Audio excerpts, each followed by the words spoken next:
नमस्कार मित्रों, माघ मास महात्म की कथा के 16वें अध्याय में मैं आचार्य वसुधा आप सभी का हार्दिक अभिनंदन करती हूँ। आगे की कथा कहती हैं, कार्तवीर्य कहने लगे कि हे भगवान, वह राक्षस कौन था और कांचनमाली कौन थी? उसने अपने धर्म कैसे दिया और उसका साथ कैसे हुआ? हे ऋषि, अत्रि ऋषि की संतानों के सूर्य, यह कथा सुनाकर मेरा कौतूहल दूर कीजिए। तब दत्तात्रेय जी कहने लगे कि राजन, इस पुरातन विचित्र इतिहास को सुनो।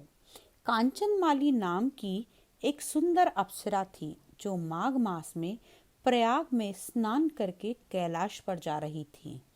तब उसको मार्ग में जाते हुए हिमालय के कुंज में एक घीर राक्षस ने देखा।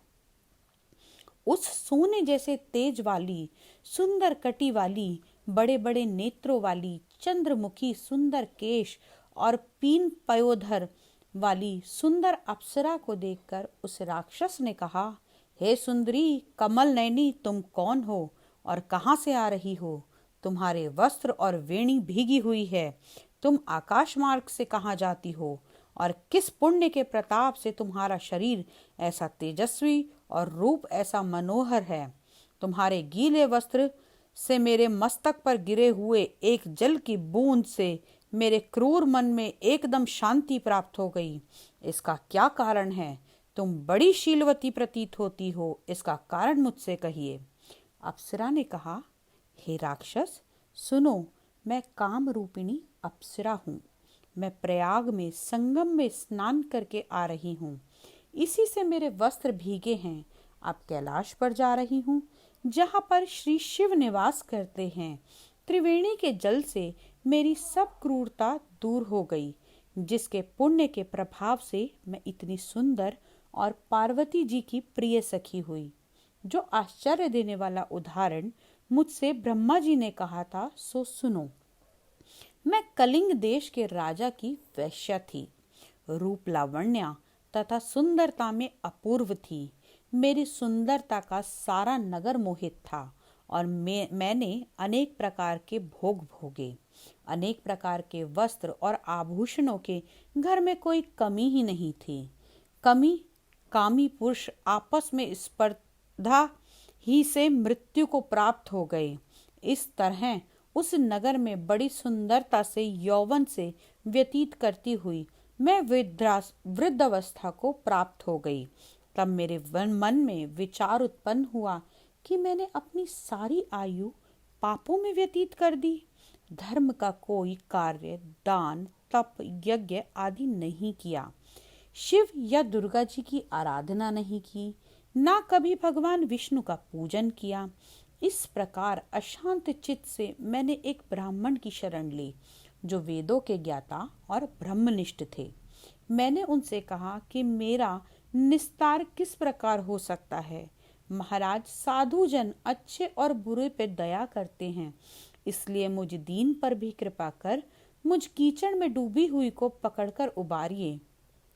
क्षीर सागर क्या हंस को ही दूध देता है, बतख को नहीं देता? तब वह ब्राह्मण राजा का पुरोहित इन सब बातों को सुनकर मुझ पर दया कर कहने लगा, तू ब्राह्मण के क्षेत्र प्रयाग में जाकर माघ मास में त्रिवेणी में संगम में स्नान कर, परंतु मन में अशुभ क्रिया का विचार नहीं करना। पापों के नाश के लिए महर्षियों ने तीर्थ स्थान से अधिक और कोई प्रायश्चित नहीं बताया। प्रयाग में स्नान करने से तू अवश्य पवित्र होकर स्वर्ग को जाएगी।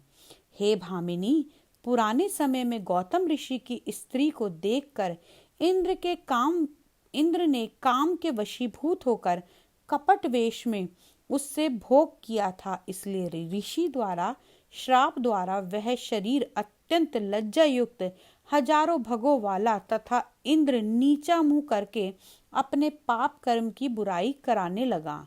मेरु पर्वत के शिखर पर स्वच्छ जल वाले सरोवर पर एक स्वर्ण कमल से भरे हुए कोटर में घुस गया और अपने पाप को धिक्कारता हुआ कामदेव की बुराई करने लगा कि यह सब पापों का मूल इससे ही वशीभूत होकर मनुष्य नरक में जाते हैं और अपने धर्म, कीर्ति, यश और धैर्य का नाश करते हैं।